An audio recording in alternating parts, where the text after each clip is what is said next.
आपको बताना है with reference to New York declaration on forest which of the following statement are correct.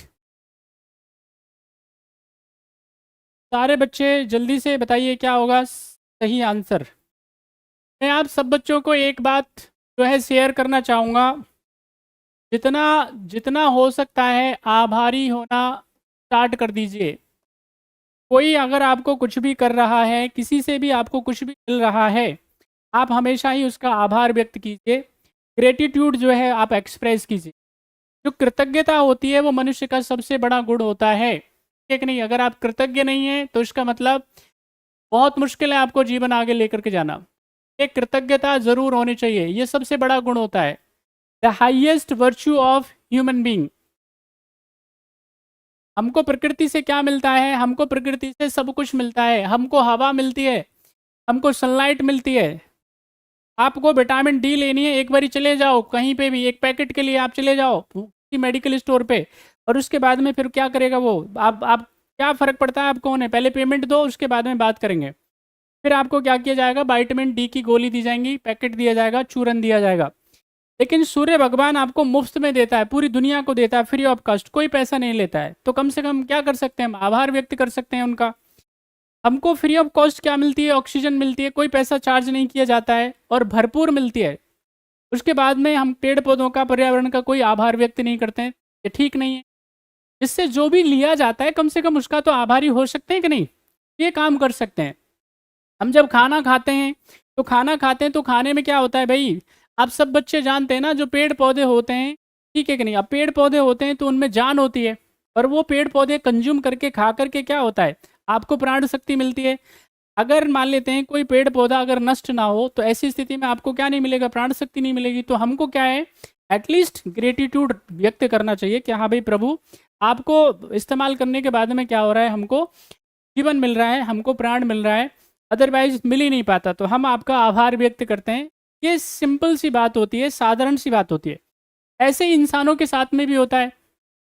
कोई व्यक्ति अगर आपको सपोर्ट करता है कहीं से, अगर आपको कोई जो है किसी भी मामले में, चाहे वो आपको अपनी बातों से कुछ बोल दे, आपको मोटिवेट कर दे, आपको कुछ सलाह दे दे, तो आपको आभार मानना चाहिए। आप माने या ना माने अलग बात है। उन्होंने एक बात सही बोली है, ठीक नहीं बोली है, आपके फेवर में नहीं है, कम से कम आप आभारी होने चाहिए। तो इससे क्या होगा?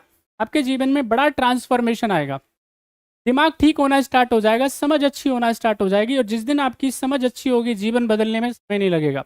फिर जो इधर उधर की चीज़ों में हम लोग समय बिताते हैं, है ना, इधर उधर की चीज़ों का सीधा मतलब मेरा किससे? ज़्यादातर हमारी समस्या क्या है? हम कमेंट करते रहते हैं एक दूसरे के बारे में, ये ऐसा है, इसमें ये कमियां है। क्यों बताना है, क्यों निकालना है? की आवश्यकता ही नहीं भाई। तो आप इससे पर्यावरण में आप सीख सकते हैं ये। अब चलिए आंसर करिए फटाफट से। क्वेश्चन नंबर 9 आपकी स्क्रीन पे है। सभी बच्चे क्या होगा सही जवाब? क्वेश्चन नंबर 9 फटाफट से आंसर करें। With reference to the New York declaration on forest which of the following statement is correct? क्या है सही आंसर? फटाफट से आंसर करें। 2014 में संयुक्त राष्ट्र जलवायु शिखर सम्मेलन में पहली बार इसका समर्थन किया गया। इसमें वन के ह्रास को, डिके को रोकने के लिए एक वैश्विक समय रेखा का समर्थन किया गया है। यह वैध रूप से बाध्यकारी अंतर्राष्ट्रीय घोषणा है। यह सरकारों, बड़ी कंपनियों और देशी समुदाय द्वारा समर्थित है। भारत सरकार इसके प्रारंभ के समय हस्ताक्षरकर्ताओं में से एक था। क्या है सही जवाब? फटाफट से आंसर करिए। अच्छा, सब बच्चे आंसर दे चुके हैं? नहीं आया है भाई, ज़्यादातर का, एक बालक का आया है। चलिए देखते हैं। देखिए यहाँ पे जब हम बात करेंगे किसके बारे में?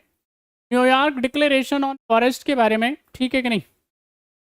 तो इसमें क्या है, 2014 में हुआ था, याद रखना है। संयुक्त राष्ट्र जलवायु शिखर सम्मेलन में पहली बार इसका समर्थन किया गया था। ये बिल्कुल सही स्टेटमेंट है। इस स्टेटमेंट की बात करेंगे तो इसमें वन के ह्रास को रोकने के लिए क्या है, एक वैश्विक समय रेखा का समर्थन किया गया है। देखिए हमारे देश में क्या हो रहा है, फॉरेस्ट कवर रेगुलर बेसिस पे क्या है, बढ़ता जा रहा है, ठीक है कि नहीं? एक दशक पहले की मैं बात करूंगा तो ये 23.5% के आसपास था, लगभग लगभग, यानी 20, मैं कहूँ 23.4% के आसपास। आज की डेट में ये 24.5% है। लगभग 1% की क्या हुई है, फॉरेस्ट कवर में वृद्धि हुई है। नेशनल फॉरेस्ट पॉलिसी जो कहती है वो क्या है, पूरे के पूरी ज़मीन के जो भी हमारे पास टोटल लैंड है उसके 33% भूभाग पे क्या होने चाहिए, वन होने चाहिए, जंगल होने चाहिए। बात समझ में आ रही है। पॉपुलेशन लगातार हमारे देश की बढ़ रही है, बावजूद क्या है हमारे देश में क्या है, फॉरेस्ट कवर क्या हुआ है, बढ़ा है। समझ में आ रही है। इसका मतलब सीधा यह है कि लोगों में क्या है, पर्यावरण को लेकर के जागरूकता आ रही है और ज़्यादा आनी चाहिए। ज़्यादा आएगी और ज़्यादा अच्छा होगा, भविष्य अच्छा होगा। बात समझ में आ रही है। तो ये रिपोर्ट तमाम तरह की बताती है, ठीक है कि नहीं। यहाँ पे याद रखना है ये क्या नहीं है, बाध्यकारी नहीं है, ठीक है कि नहीं। वैध रूप से बाध्यकारी अंतर्राष्ट्रीय घोषणा ये नहीं है। यह सरकारों, बड़ी कंपनियों और देशीय समुदायों द्वारा समर्थित है। तो इसको क्या है, तमाम तरह की जो गवर्नमेंट्स हैं, साथ ही साथ में जो बड़ी बड़ी कंपनियां हैं और जितने भी हमारे क्या हैं समुदायों की बात करेंगे, वो क्या करता है, इसको समर्थन देता है। तो इसका आंसर जो हो जाएगा एक, एक, 2 और 4 हो जाएगा। चलिए अंतिम क्वेश्चन आपकी सीरीज पे, आपकी स्क्रीन पे आंसर करो। What will be right answer of question number 10। बड़ा इंपॉर्टेंट क्वेश्चन है भाई, 7 स्टार। सभी बच्चे आंसर करिए। What will be right answer of question number.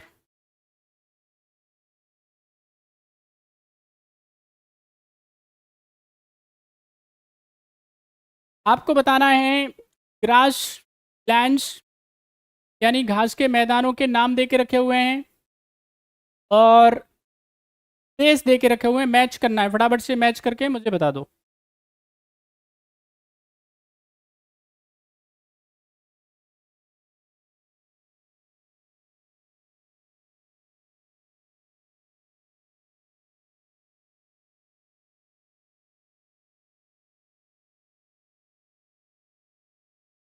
सभी बच्चे जल्दी से आंसर क्या होगा सही जवाब, फटाफट से आंसर करें।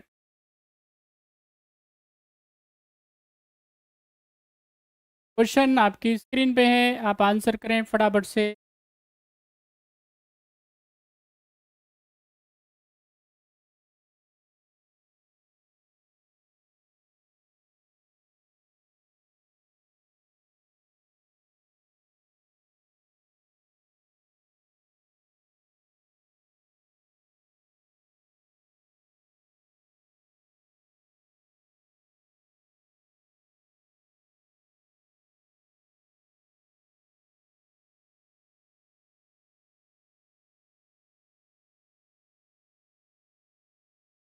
चलिए आंसर दे दिए भाई।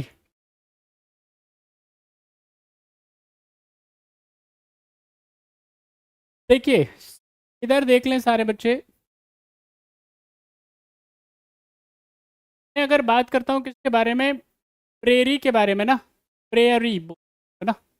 ये किधर मिलेगा आपको, ये प्रेरी मिलने वाला है नॉर्थ अमेरिका में, ठीक है कि नहीं। किधर मिलने वाला है, नॉर्थ अमेरिका में। जब हम बात करते हैं किसके बारे में, स्टेपी के बारे में, स्टेपी किधर मिलने वाला है आपको, स्टेपी ज़्यादातर आपको मिलने वाला है, सारे बच्चे समझें इस बात को, यूरेशिया में मिलेगा, ठीक है कि नहीं। किधर मिलेगा, यूरेशिया में मिलने वाला है, ठीक है कि नहीं। यूरेशिया के अलावा की अगर मैं बात करता हूँ आपको, फिर आप आ जाइए किधर की तरफ, जैसे मैं बेल्ट्स की बात करता हूँ, ठीक है। ये किधर मिलने वाला है आपको, अफ्रीका के आसपास के क्षेत्रों में मिलने वाला है। यहाँ पे अगर आपसे इस तरह से सवाल पूछ लिए जाएँ, अब जैसे इधर दे करके रखा हुआ है, तो आप क्या कर लो, इसको आराम आराम से मैच कर लीजिए। बात समझ में आ रही है। तो यहाँ पे